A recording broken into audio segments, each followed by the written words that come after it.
So in the last video, we kind of talked about the prototype of the dump and dispenser. Um, I showed you the working prototype of the optical pill counter. And I figured in this video it would probably be good to get into the schematics, talk to you about the theory of it, how it works, and maybe impart some knowledge on you guys. So one of the first things that we need to do is talk about terminology and make sure that we're on common ground. When I talk about rails, either in this video or future videos, basically what I'm talking about are supply voltage rails. That means anywhere in the circuit, if I need to pull off, like say a fresh voltage supply, I can do that. So in this particular example, in the schematic that we've got up now, I've got two rails. I've got a positive 5.3 volt rail, and then I've got a ground rail.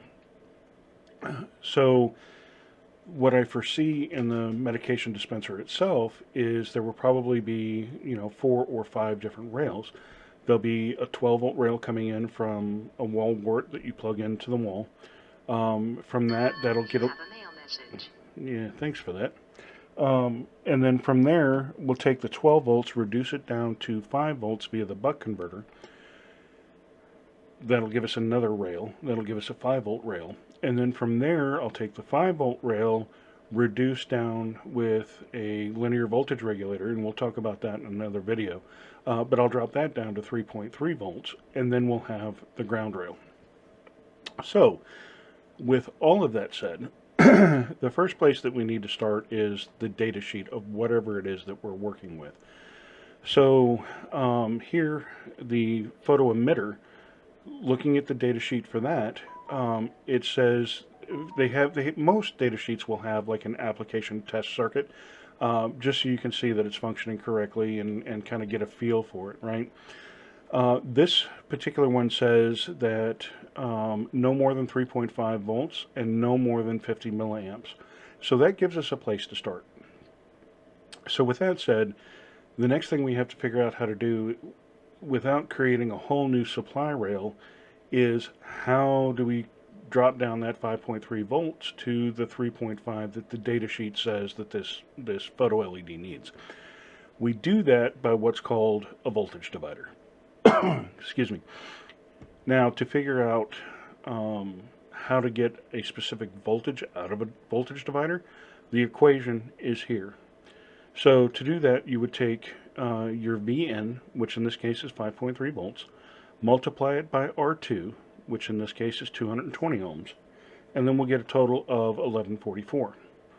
Then we're going to divide that by R1 plus R2. So R1 being 100 ohms, 220 ohms would be 320 ohms. Do the math on that, and then we get our voltage out being 3.575. So the center tap in between R1 and R2 is where that 3.575 volts is going to be. Then we have another 100 ohm current limiting resistor. And then you can see by doing Ohm's law, if you guys want me to get into that, I will, but there's plenty of calculators and stuff like that out on the web. But if you want me to, I'll do it. Just let me know. But anyway, we take that 100 ohms, we do our Ohm's law with it, and we get 35.7 milliamps, which is under the 50 milliamp threshold. So we're good there. Excuse me. So the next thing we need to talk about is transistors. So what is a transistor? A transistor can do a couple of things. It can act as a switch on and off, or it can act as an amplifier. Now, think of audio amplification. So there are 3 states of a transistor. There's the cutoff, which is the voltage is so low when it's applied to it, it doesn't do anything. It's basically in an off state and doesn't allow current to pass. There is saturation, which is the most they can absolutely handle. Giving anything more than that won't do you any good and could possibly cause some damage. I'm giving her all she's got, Captain. If I push it any harder, the whole thing will blow. And then the last state is active, and that is where the audio amplification portion of that comes into. We won't be discussing that here because we're only going to be using this transistor as a switch, right? So on or off. So how do we get to that? Well, I guess I need to back up another step. There's two types of transistors. There's an NPN, which is what we're using here. The 2N2222A is an NPN transistor. You can tell that by the way that the arrow points out of the transistor. A PNP would point inwards. Generally, there's three legs on a transistor. You're going to have the emitter, the collector, and the base. And then, again, I'll get into explaining this here in a minute. And then, let's see. So if you look at this, which is the photoreceiver, or in this case, because if you look at the diagram, it looks almost exactly the same as this NPN transistor. That's because it is. It is a photo transistor. So when you apply voltage to the base of the transistor at its saturation point, it allows current to flow freely through this path here. There's going to be some resistance, but it's going to be relatively minor in the grand scheme of things, unless you're pushing a lot of power, and then you're going to go to a MOSFET, a PFET, or whatever, something more high powered that's going to have less internal resistance, so it's not dissipated in heat. Anyway, so how does this circuit work? So you've got the photo emitting or the light emitting LED here. Then you've got the photo transistor. So just like the 2222, when you apply a voltage to that and it reaches its saturation, all the current is flowing through there. The same thing happens here, except instead of applying voltage, you're applying light. So with that said, I forget what the specs on this guy are, but it's low in terms of milliamps, so it's not really enough to power this LED by itself.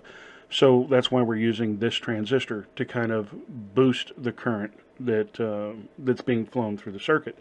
But we are using this phototransistor to apply the saturation voltage to the base of this transistor. So that's pretty much the long and short of it. We've got the the current limiting resistor for the LED here. And that's just making sure that it's not overpowered, because if you were to take this straight from the 5.3 volts to ground, I have seen many a diode just explode, and it's great. I love it. Anyway,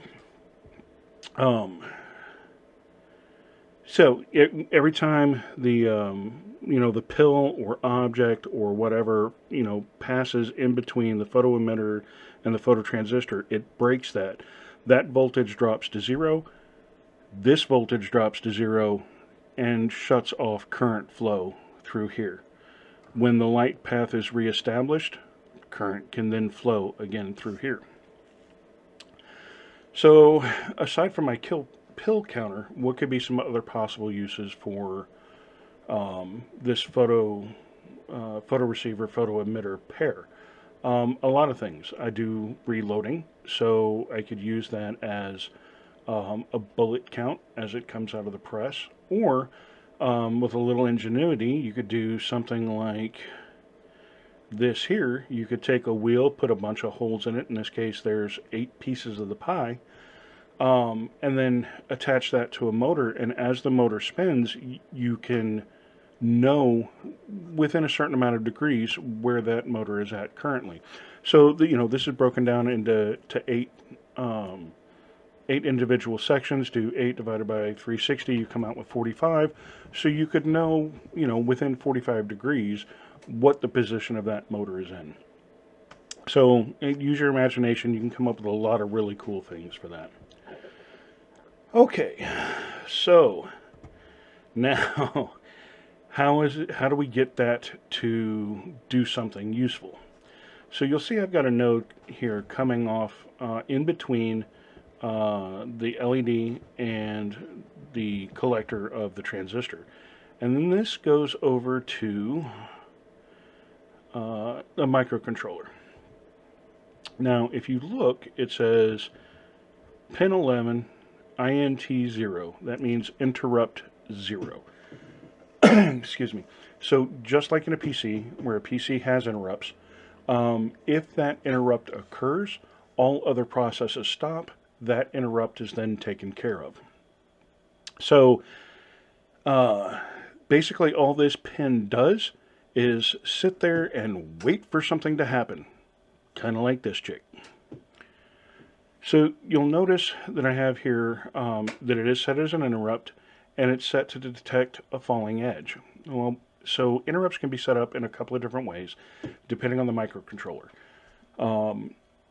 You can have it set for high, low, rising edge, or falling edge.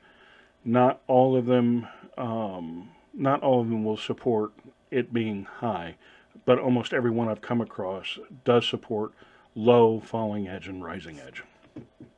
So anyway, so as the pill drops through here and breaks this light beam, turns this circuit off, this voltage starts falling. This interrupt says, hey, I need to do something with this right now. And then it increments the counter, which is what we saw in the previous video. So that's the long and short of it. If you guys got any questions, let me know, and I'll be glad to answer them for you. We'll catch you guys in the next video.